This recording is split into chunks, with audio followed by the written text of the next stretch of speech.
Abigail Adams wrote to her son, John Quincy Adams, in the height of the American Revolution. And she said, "It is not in the same calm of life or the repose of a Pacific station that great characters are formed." She further posited that the habits of a vigorous mind are formed contending with difficulties. History reminds us of this, that wisdom and penetration are the products of experience, not the lessons of leisure or retirement. Exactly 1,010 days ago, President Bwala Tinubu was sworn into office. The economy was literally in a tailspin. As one commentator said, the government and the people were all trapped in a web of madness, in a circus of insanity, in a cauldron of sheer lunacy.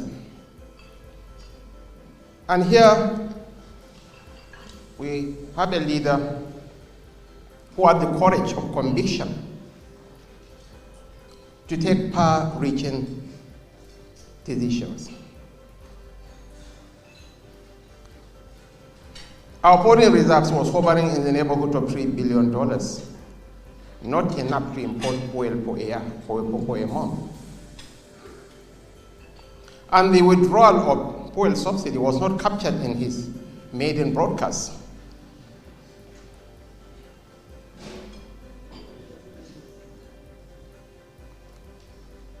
He's a student of power, he's a practitioner of power. He deliberately refused to insert it in his maiden speech. And the measure of every nation, as they said, is the man at the helm of affairs, because the tone of leadership becomes the climate of the nation. 3 years, the economy has bounced back.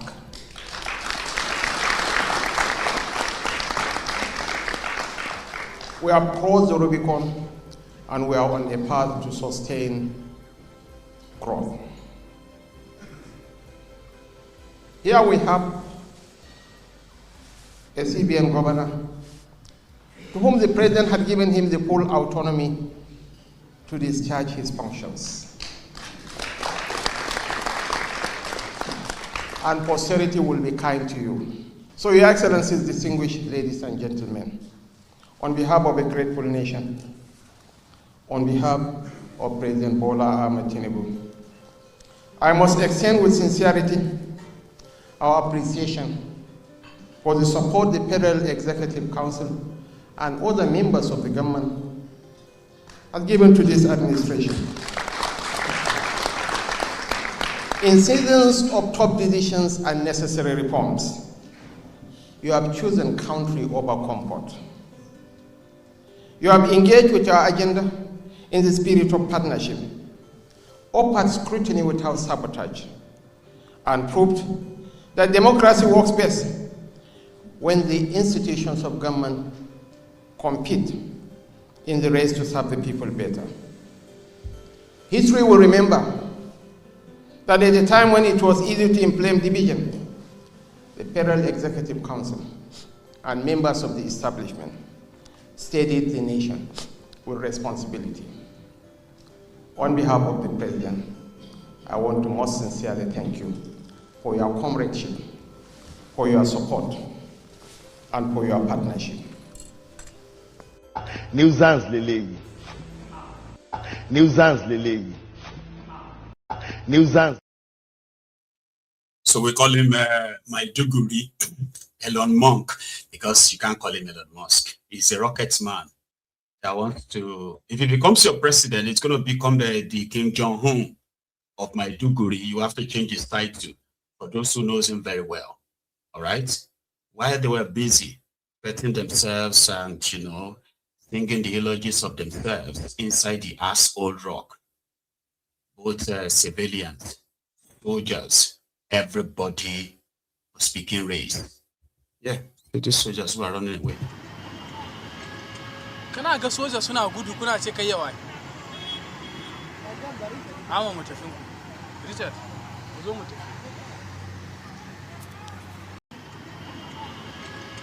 Kana ga soja suna gudu kuna ce kai yawa.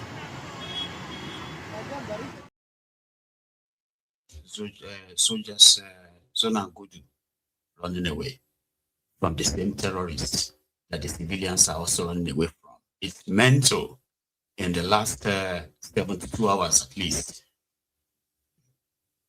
They are not seeing it that way. Let's go back to the gathering and hear more. Nations fracture. When suspicion becomes a national language, when the politics of us and them becomes more persuasive than the promise of we. Yet our gathering tonight is proof that we can defy such categorization.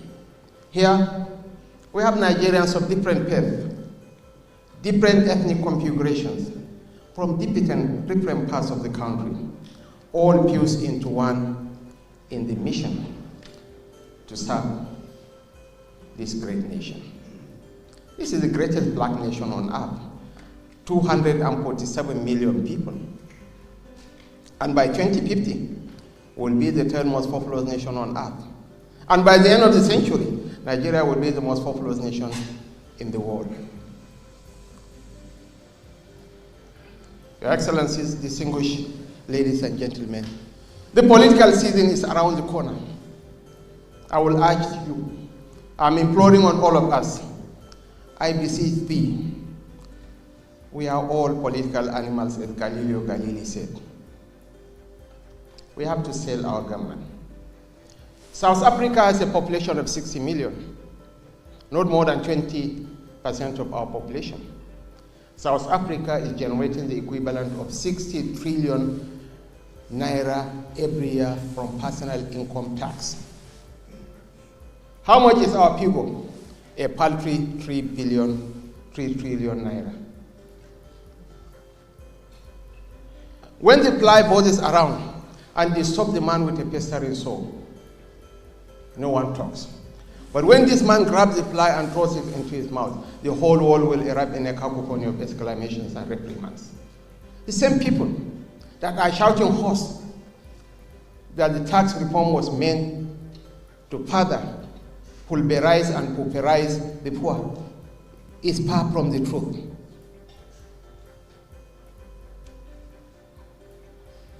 But we have to go out and tell truth to the people. We have to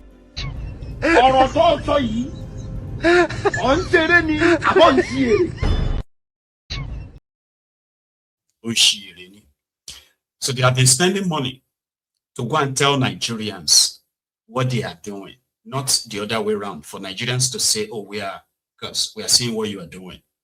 What Nigerians are complaining about is the incompetence, the failure of this same group of people that continue to give themselves accolades and all that, right? So they hired people to go on. The killings that everybody sees everywhere, they want to tell them that, no, it is not what they are thinking. It is not the way they are seeing it. A lot of people are beginning to even question the presence of the American soldiers in Nigeria, the American airstrike in Nigeria and all of that stuff. How much of reprieve that has brought upon to Nigerians? Almost at zero, right? They even sent Dani Bulaba, Tinubu's, one of Tinubu's advisors, you know him, that one with the double mouth, right? So they sent him to go and do the same laundering, like whitewashing on Al Jazeera. That was like a month ago, right? Where they were telling the lies of how Tinubu has done this and done that, and he possibly just forgot that it wasn't the same Nigerian journalists or media houses that they could somehow bully, you know. So they paired him with MEDHI Ahmed, or Azan rather, of Al Jazeera. So this interview was recorded about a month ago, while Dani Bulaba was being praised by the fellow, coups in their camp, they are speakers around their Koolu, the same guys who continue to tell themselves that they've done so well, except for those who just don't like them. Like you. So they met with the interview. I don't know if you have seen it. I'm going to share part of it with you, where questions were being asked based on happenings, facts, quotable quotes, and all that stuff, right? And the man they sent to go and do the whitewashing ended up disgracing them, trying to defend the lie. You know, there is the first part. At the camp, that enclave, where they gather. Are you okay with having the Americans bomb Nigerian people's homes? I'm not aware of that one. You're not aware of Morenike Saka, who said, I began to scream for help. I had to crawl my way out of the room. The missile tore through her apartment building, according to the Washington Post. How about Musa Soliu? I was in my room. I was buried under the ruins. I don't know how to restart my life. My belongings are destroyed. Houses were not destroyed. Are you telling us that Nigerian citizens are lying about being bombed by the US? I am saying that the military operation that was conducted on that day was targeted as terrorists, and we hit them. You have a history of not hitting terrorists and hitting civilians. You know that, right? Your country. I'm not aware. Oh, well, on December 21st, the Nigerian Air Force said that they handed over compensation to people who were hit in an accidental airstrike on Christmas Day 2024. Do you just bomb every Christmas? When and when? Christmas Day 2024 and Christmas Day 2025. I dispute that fact. We'll take it up with the Nigerian Air Force. Let me ask you this. Since President Tinubu came to office in 2023, the situation has worsened in your country. You have a mixture of militant groups, you have bandits, you have clashes between herders and farmers. We also have Nigeria is now incursion of foreign interest in Nigeria. Nigeria is now the 5th deadliest country in the world. Are you proud of that record? I acknowledge the fact that we have insecurity in Nigeria, and until the hoax narrative of the Christian genocide, then we began to see back-to-back attack in Nigeria. We had for the first 2 years of the president's administration a substantial peace in Nigeria. Actually, the number of deaths went up on the president's watch. After this incident of a Christian genocide. And by the way, when did that begin? There is no country of the world today that is free from insecurity. No, there I are agree. parts of London that's why you can't go in the evening. Okay, but we're not bombing London to root out militant training camps. But you have had so many of the bombing on behalf of the United Kingdom by the United States. Since you're making rather spurious comparisons. No, the context 11,000 people were killed in conflict in Nigeria in 2025. That is up from 8,700 in 2023. That is a 26% increase in the number of Nigerians killed since your party and your president came to office. That's a pretty awful record. It's awful. And we're fighting hard day and night. That's one of the reasons why the president traveled to Turkey, where we had bilateral agreement to deal with insecurity. That's why we're cooperating with the United States of America. That's why we're cooperating with any country of the world. The reason is because since the 9/11, terrorism is a global phenomenon. Agreed. And so every country is involved in it. But it's getting worse in Nigeria, that's the problem. I can't say it is getting worse. You just agreed with me when I gave you the numbers. No, I 8,700 killed in 2023, right. 11,000 killed in 2025. That's getting worse. How many people were killed in the United States last year? In conflict-related violence, probably. So this is not a conflict. This is an act of terrorism. Okay. So how many people were killed in the United States in terrorism? Excuse me, sir. It wasn't 11,000. This is part of what Donald Trump many years ago in his first term classified the Western media as fake news. The reason is because context matters. This is not Western media. You are well aware. This is not Western media. Yes, I understand. But this is the Armed Conflict Location and Event Data, ACLED, the most respected group that counts conflict-related violence around the world. Let me ask you, where there is a terrorist I could also give you another source. An armed conflict? I mean, National Human Rights Commission. This is a Nigerian group. 2,266 people were killed by bandits or insurgents in the first half of 2025. That's more than were killed in all of 2024. You are failing. Amnesty International says you are failing at security. The numbers don't lie. It's unfortunate, and as a government, and it's getting worse. We're working day and night and it's to getting deal with worse. That situation. I don't agree to the fact that it's getting worse. How can it not get worse if more people die in 1 year than the previous year? Context matters. What's the context? The context is not getting worse. What? Yes. The context is not getting worse. The context is that it is not getting worse because you see, this is a water, right? Okay. If you have the water half, you could say half glass filled or half empty. Yeah. Isn't it right? Yeah. So the Western media always see Nigeria, Africa, and some of the activities in Africa as half empty. Excuse me. But we see it as half full because when we look at it, and when I say context matter, before the president took the oath of office, we knew the situation in Nigeria. And you made it worse. When he made the decision to take bold step to put Nigeria in better trajectory. We were well aware of the camp, that enclave. I am not aware of that. I am not aware of that. Bwala. So he prepared, rehearsed, and did all of that before that interview was recorded. But he still went there to go on and do the whataboutism. What about? And they keep pointing fingers, downplaying the record before him, which is what they normally do. Oh, it even got kind of like it got worse.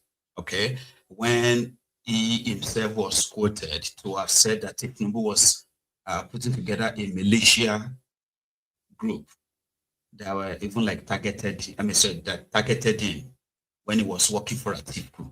This was January 2023. And he denied it. All right?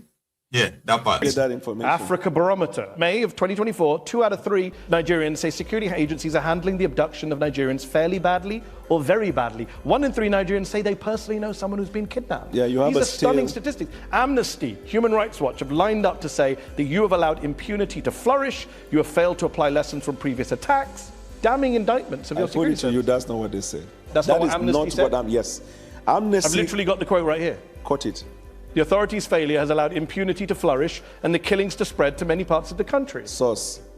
Amnesty International, February 8th, 2026. Well, I'm not aware of that one. You're not aware of that one? I am aware. I'm aware. At the weekend, you put out a video to music of you and a team researching and prepping for this show. And yet every time I've asked you something, you say, I'm not aware of that. What were you researching in that video? You're really funny. Let me get that information. I am not aware of that. I am not aware of that. I am not aware of that. I am not aware of that. Sorry, I was trying to kind of like put a bit of a catch up on as well. So I wanted to put the part where they were asking him about Koolu. So you're going to give me a sec, and I will be back with that. But while we do that, here is a November 2025 video clip about the atrocities, the cover-up of what these extremist Islamists in northern part of Nigeria have been up to. Something to refresh. They will come back to Bwala. Our leaders who are making noise in Abuja, they do a lot of things that are not reported in the media about the North. Let me tell you, even immediately, the problem that Mr. President should note, even in the North, that are not in the media at all.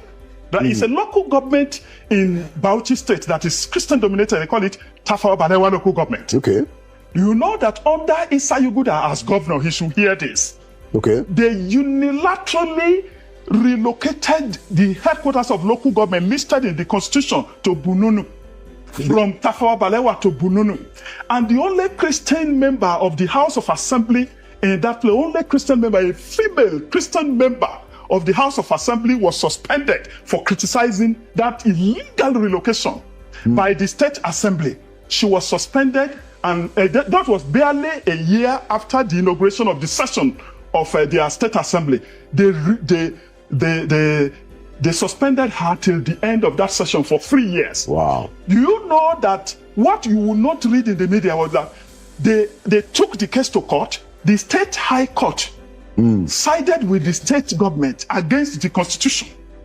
The State High Court. Wow. It was only on 30th September 2025.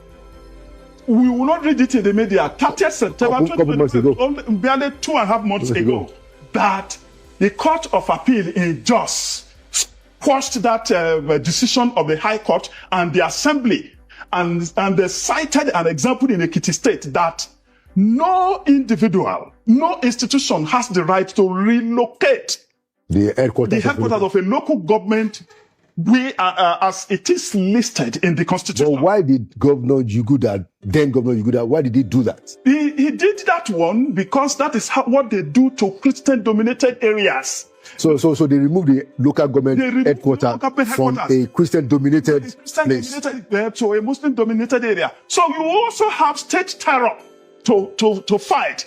Our leaders who are making noise in Abuja, they do a lot of things that are not reported in the media about the North. Have we seen it in the North?